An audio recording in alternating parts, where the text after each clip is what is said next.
2019 has been a good year for bad ideas in television, robbing America of sweet victory, trying to pass off preschool shows as not preschool shows, and the neutering of yet another attempt to get a fourth player in the kids' TV game. And now both Nickelodeon and Cartoon Network are sending some of their shows off to streaming services instead of airing them themselves. These moves are both dangerous and destructive, and here's why.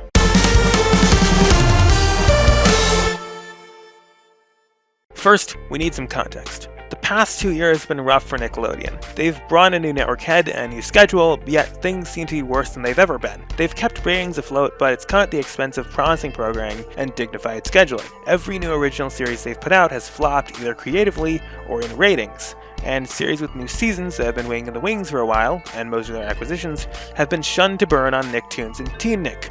Most egregiously, Welcome to the Wayne, Rise of the Teenage Mutant Ninja Turtles, The Bureau of Magical Things, and the third season of Hunter Street, respectively. The past 2 years have been signified by squandering plenty of good content in favor of over-relying on a few golden eggs: Henry Danger, SpongeBob, and The Loud House. But the problem is, those three shows can't keep up Nick forever.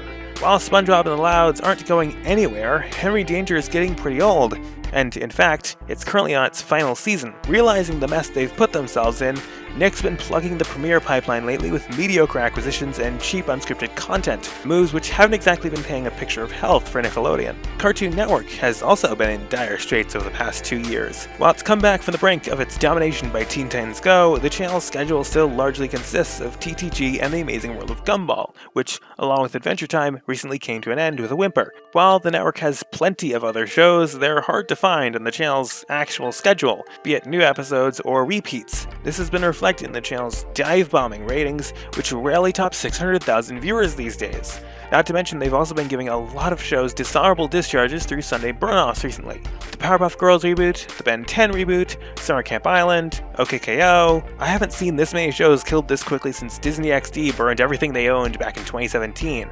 Nick and CN are both in similar positions, and now they've both made the same mistake. Last summer, Nick announced a new deal with Netflix that would see some of their content premiering there instead of on Nick proper. So far, the deal has seen Netflix take up the Rocko's Modern Life and Invader Zim revival movies, as well as the long-delayed cartoon Pinky Malinky, which truly deserved better. And on October 30th, Warner Media announced that multiple projects originally slated for or based on properties from Cartoon Network would be premiering on their new streaming service, HBO Max, instead. These include a miniseries continuation of Adventure Time, future runs of Infinity Train, arguably the only good thing to come out of CN lately, as well as upcoming series Tig N Seek and The Fungies.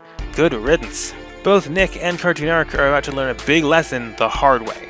While there are things moving to these streamers that likely wouldn't have worked on their respective linear channels, the revival movies, given how the Hey Arnold one worked out, and Tig N Seek and the Fungies, because they don't exactly fit in with the rest of CN's output, they're also both throwing away perfectly good series that could have been, or are, hits for their networks. Pinky Malinky for Nick, and hopefully not the similarly delayed Glitch Text set to come out next year, and the Adventure Time miniseries and the Infinity Train continuation for Cartoon Network, both of which were breakout hits. Not only is it depriving these networks of new shows they both desperately need right now, but it's also a free giveaway to what are still their viewing rivals, though Netflix should be more of a concern to Nick than HBO Max will be for Cartoon Network, given the latter case shares common ownership. It threatens the diversity of content that both channels will be able to offer in future, and threatens to plunge ratings even further for both of them, though that's more of an immediate concern for CN than Nick. While many people subscribe to Netflix, and while it's likely that HBO Max will gain a decent early user base when it launches in May 2020, in terms of wider discussions of kids' TV and animation, moving these linear shows off to streaming services effectively bury these shows, starving them of the forward momentum that scheduled premieres provide, and of the heavy promotional push and audience exposure these shows need to justify their existence.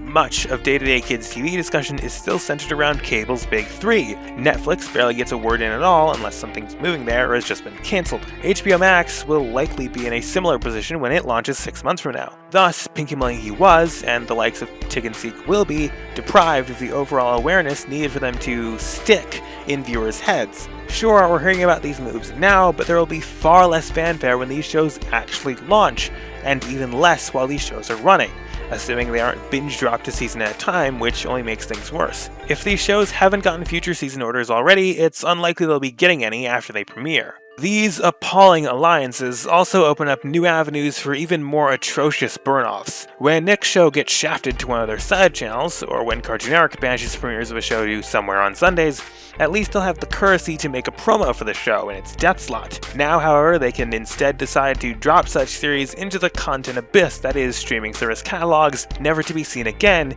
without even making that small gesture of respect and decency. Nick shows on Netflix and Cartoon Network shows on HBO Max will usher in a new era of programming indecency and treating shows badly. If you think 6:30 a.m. premieres on Cartoon Network, or Nick's moves of the Bureau of Magical Things to Teen Nick after just 4 episodes earlier this year, or their move of Rise of the Teenage Mutant Ninja Turtles to Nicktoons more recently, were the most despicable programming and scheduling moves these networks can make, you haven't seen anything yet. Streaming services were simply not made for establishing new shows from scratch, and thus, even to this day, nearly 7 years after House of Cards and Orange is the New Black put the words Netflix and original series together for the first time, they do so poorly. Nick and CN sharing their shows with streaming services doesn't really benefit them at all. The only beneficiaries are the streaming services they've made deals with, who both get more content to justify their existences and rationalize the content abyss model which they operate. These channels could and would do much better with these shows if they kept them to themselves and used them to build up their own lacking content slates. Both of them have their own problems with programming to deal with as we head into the new decade, and yet they've decided to waste resources filling other people's coffers. Diverting part of their content slate to streaming, especially if this is going to become a long-term arrangement, is only going to make their current problems with content worse and push them to either churn out more content or make cheaper, poorer content choices, which will only hurt them further. While streaming services could certainly become a new battleground for kids' TV someday, streaming services like Netflix and HBO Max should work their way into the space on their own, and not by taking things away from the established competitors they're trying to rival. How do you feel about Nick's deal with Netflix and Cartoon Network's content going to HBO Max? Sound off in the comments below, and don't forget to subscribe so you don't miss more from the world of television every single week. But you don't have to wait to see more from me, there is stuff to watch now right over here. I'm Benzie Johnson Jr., I'm enthusiastic about television, and I'll see you next time.